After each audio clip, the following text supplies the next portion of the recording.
Welcome to EPG Pathshala.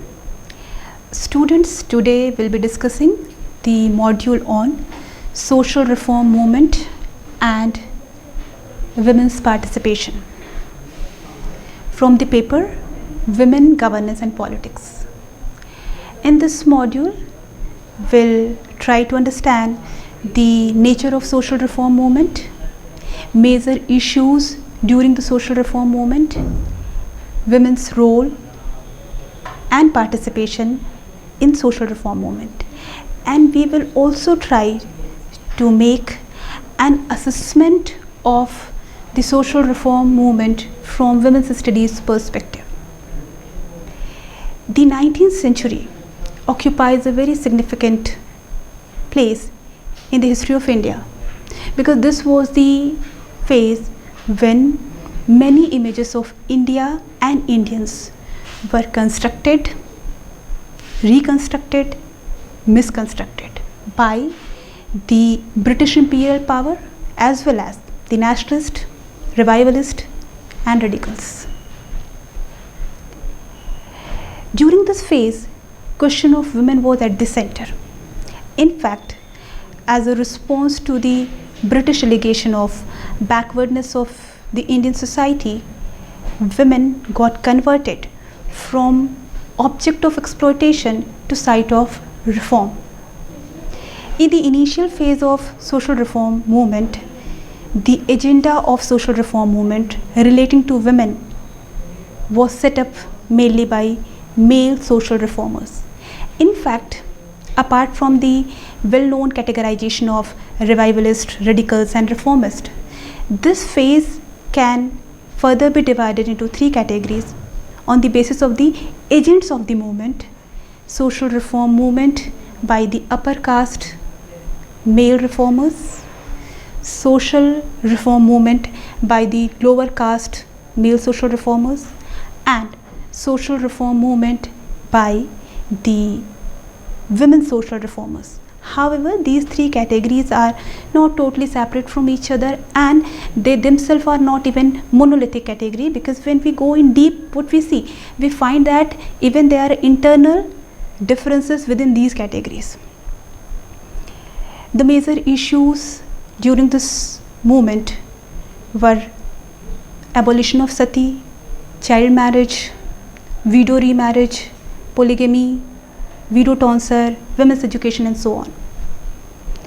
Raja Ram Mohan Roy took up the cause of abolition of sati, and with his effort ultimately in 1829 the Sati Abolition Act got passed. Reformers like Ishwar Chandra Vidyasagar fought for the cause of widow remarriage, and Hindu Widow Remarriage Act got passed in 1856. Another major issue was of child marriage. Reformers like Behram Malabari, G.S. Deshmukh, they were of the opinion that this practice is responsible for weakening of the Indian nation and race. This time women also came forward. A petition got signed by 1600 women, which was sent to Queen Victoria for raising the age of consent. Unlike these issues, which were a kind of intervention into Hindu practice, custom and institution, the issue of women's education got wide acceptance of every section: revivalist, radicals and reformist. But there was a big difference on the question of what to teach and why to teach.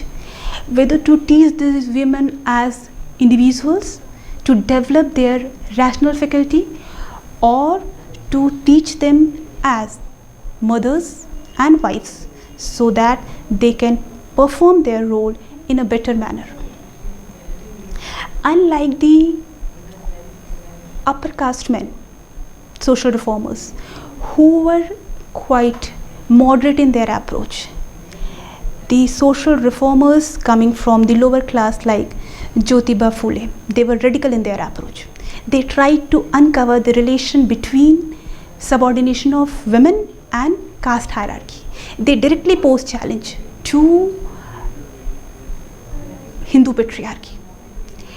Since we are here to discuss women's participation in social reform movement, we need to raise certain questions like, where were the voices of women? How did women look at their position during this phase? And was there any difference between the approach of male social reformer and female social reformer? So far the matter concerned with the issues, we find that they fought almost for the same cause. But when it comes to the perspective and approach, what we find that even the women social reformers were not unanimous in their voice, they were divided. And we can broadly divide women social reformers during this phase into two categories.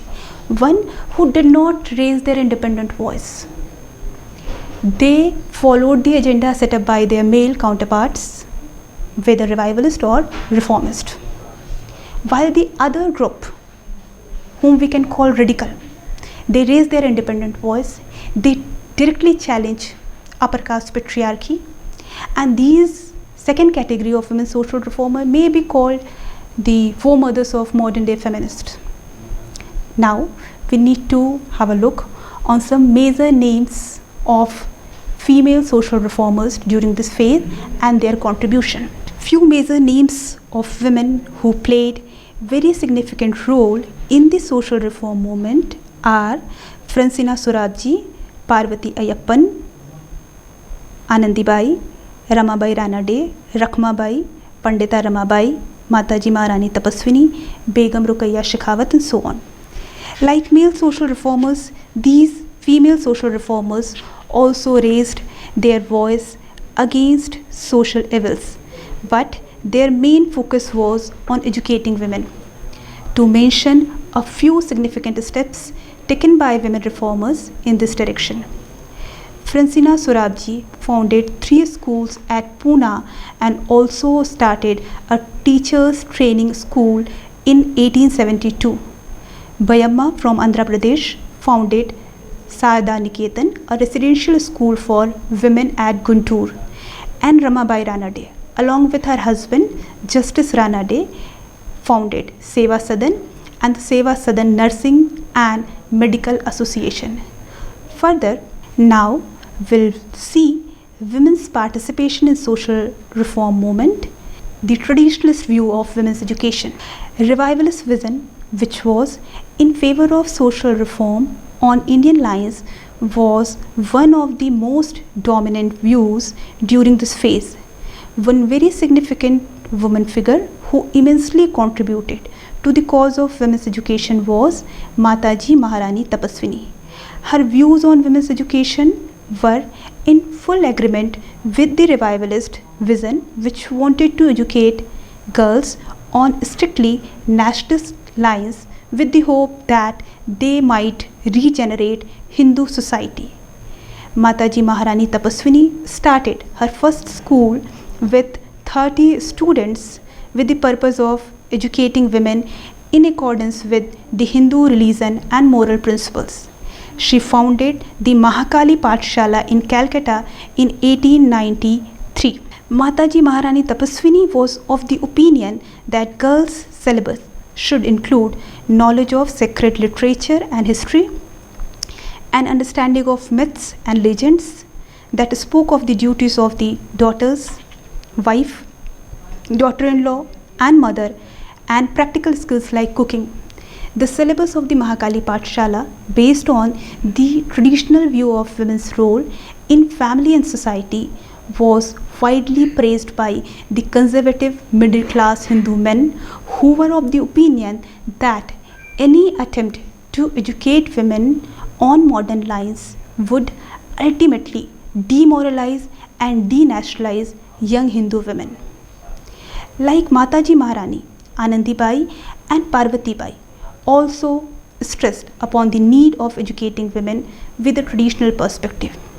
Anandibai was a child widow who at the age of 22 got married to D.K. Karve. Parvati Bai, who was Anandibai's sister, was also a widow who decided not to marry and to lead a meaningful life. these two women worked for women's education under the leadership of D.K. Karve, who was an advocate of education for women, especially widows, to make them economically self-dependent. What must be underlined here is that though Karve was a great supporter of women's education, but he was not in favor of giving same kind of education to all women. His argument was that the purpose of education for widow should be to make her economically self-sufficient, but for an unmarried girl, education should be a means to make her good wife, good mother, and good neighbor. With these goals, he founded the Mahila Vidyalaya. In 1916, Karve established Women's University with the same goal as an alternative to Western Co-educational University. In this women's university, focus was on instructions in vernaculars and courses like home science. Parvati Bai was in full agreement with Karve's vision on women's education and was of the opinion that women should be educated for performing their natural roles more perfectly and not at all for entering into the public realm. Like Karve, she also considered public roles for women as an aberration rather than the norm. It is significant to point out here that Parvati Bai's stand on women's issue was somewhere between reformist and conservative. On the one hand, she refused to accept the orthodox view that widows were worthless section of the society who could not lead a meaningful life, and hence advocated education for widow to make them self-reliant. But on the other, she was against the reformist agenda of widow remarriage. In her personal life too, she strictly followed religious norms prescribed for widows by the Shastras and customs. At this point, she appears quite conservative. Thus, efforts of these traditionalist women social reformers for women's education were based on the principle that men and women have a complementary role to play in the betterment of the society, but not the same role. Now we'll see Muslim women's education and contribution of Begum Ruqayya Shekhawat. While Maharani Tapaswini, Anandi Bai and Parvati Bai took up the task of educating Hindu girls, Begum Ruqayya Shekhawat became a significant figure in educating Muslim girls. She started an institution for Muslim girls in Bhagalpur, Bihar in 1909. Then in 1911, she founded Shekhawat Memorial Girls School in Calcutta. Begum Ruqayya understood that any radical move on her part would be damaging to her goal of educating Muslim girls. Therefore, Parda rules were strictly followed in her school while transporting the girl students. She made it clear that education would not divert women from their traditional role, rather would enable them in performing these roles more efficiently. Keeping this goal in mind, the curriculum in Ruqayya's school included practical subjects like handicrafts, home science, gardening, and so on. Begum Ruqayya, on the one hand, appears to be a moderate who wanted to educate Muslim girls without intervening into the practices prevalent in the then Muslim society. On the other, she expressed her radicalism through her writings. To name some of her famous essays: Burqa, Ardhangi, Grih, Sugrihini. Raising her voice against the practice of seclusion, she boldly wrote that seclusion is not a gaping wound, hurting people. It is rather a silent killer like monoxide gas. For such writings, which were too radical for the 19th century Muslim society, Ruqayya was widely criticized and was even accused of being pro-Christian and Europhile. Now, will see the contribution of radical women voices and the social reform movement. Unlike Anandibai, Parvatibai and Begum Ruqayya, whose position was somewhere between reformist and conservative, there were women who openly took a radical position and directly objected to the patriarchal structure of the Indian society. They challenged the beliefs and norms of the Hindu society and thus met with strong opposition and were projected as women who would degenerate and denationalize young Hindu women.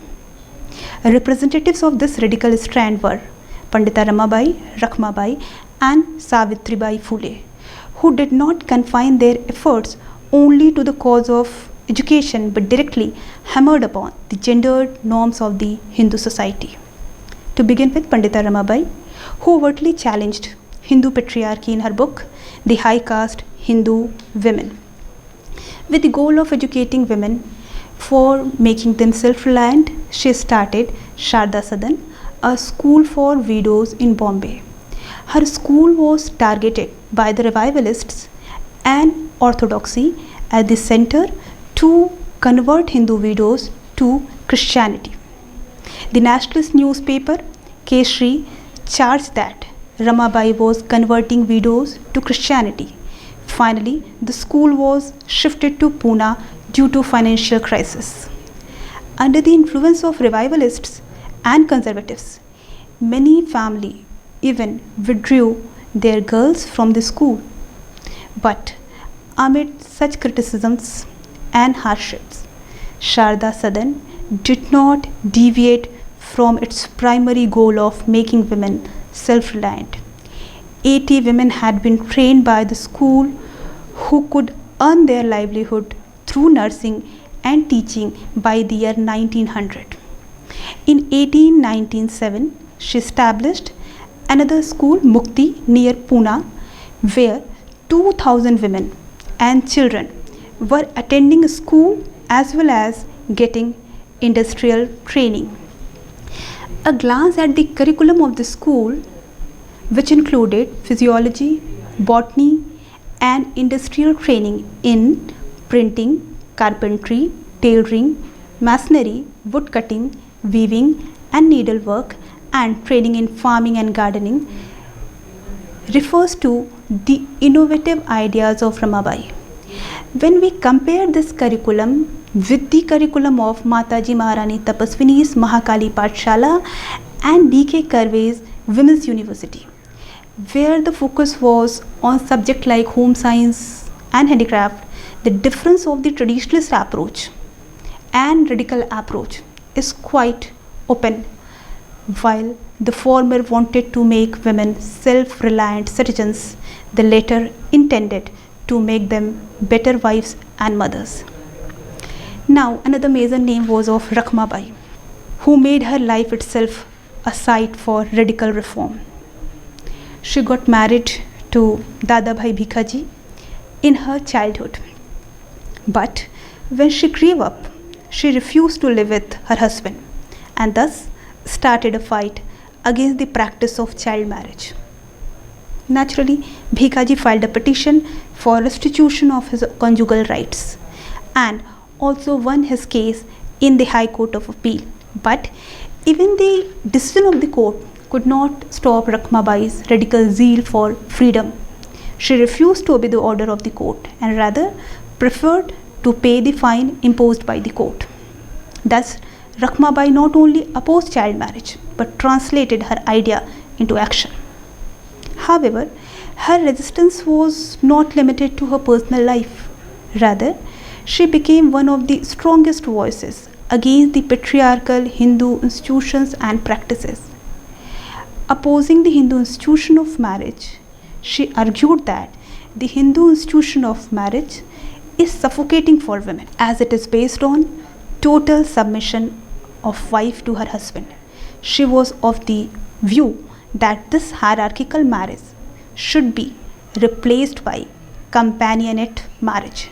She was also a staunch critic of the imposed widowhood.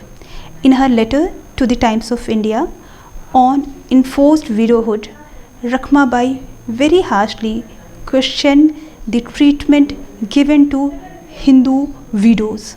Unraveling the double standards of Hindu Shastras and customs, she raised the point that while a man is allowed to remarry immediately after the death of his wife, but a woman after the death of her husband is treated as sexually and morally dead being. Rakhmabai divided widows into three categories: from the age of 5 to 15, 15 to 25, and 25 to 35. She found the condition of this first category of widows from 5 to 15 most pathetic, because they are the victims who don't even know the meaning of wivedom and widowhood. Rakhmabai unflinchingly spoke against such double standards and opined that these inhuman laws have remained unchallenged because these laws were formulated by men to protect their interests. In her letter to Rakhmabai, she argued that these laws are outdated and should be removed. Now, the third voice, that was of Savitribai Phule. This name is unique because this name was representative of lower class women. She posed twin challenge to patriarchy and caste system. She opened many schools in Maharashtra to educate lower caste women and girls. Her most radical contribution to the social reform movement was establishment of a center, Bal Hatya Pratibandhak Grih, that is Infanticide Prohibition Center, where unmarried women and widows could give birth to their illegitimate children. She established the center with her husband as a mark of resistance against upper caste patriarchal morality. Continuing their resistance against the gendered social custom of the Hindu society, the couple further organized a strike to stop the barbers from shaving the heads of widows as a mark of resistance against the inhuman practice of tonsure of widow. Students, now will try to assess the reform movement from women's studies perspective. When we look at social reform movement, we find that from the above account of women's participation in the social reform movement, it is quite clear that women who participated in the social reform movement vary in their approaches and perspectives. Further, from the above account of women social reformers, it cannot be and must not be concluded that women equally participated in the social reform movement. On the contrary, women were not the actual actors, rather were treated as the object of reform. In fact, social reform movement was dominantly a male movement. Therefore, Sumit Sarkar argues that social reform movement was aimed at only limited and controlled emancipation.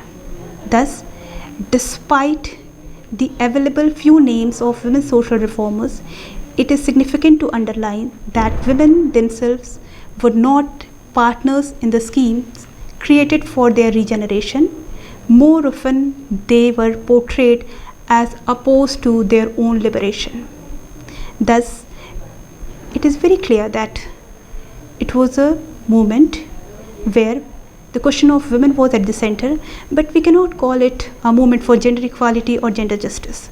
A scrutiny of the 19th century social reform movement and women's participation in it from women's studies perspective discovers the point that though women participated in the social reform movement, though women's issues were there, but somehow women's perspective was largely missing.